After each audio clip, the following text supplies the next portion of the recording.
How to delete an invoice in QuickBooks. Did you just realize that you have sent out an incorrect invoice to your customer? Wondering what to do? Worry not. In QuickBooks, you can delete invoices.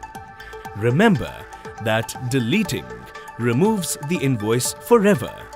There is no way to recover or restore deleted invoices. The only record of the changes in the audit log section. In this video, you will learn how to delete an invoice in QuickBooks. Let's get started. Select Sales from the menu on the left. Click on the invoice that you wish to delete. Select More and click Delete.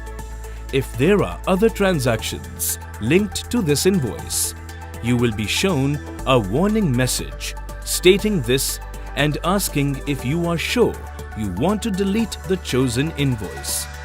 If you do, any unbilled charges, credits, time activity, or billable expenses that were included in the invoice will become unbilled or uninvoiced again.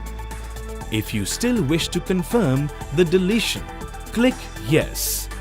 Your invoice is deleted. Simplify your accounting with QuickBooks, the new age accounting software for modern businesses.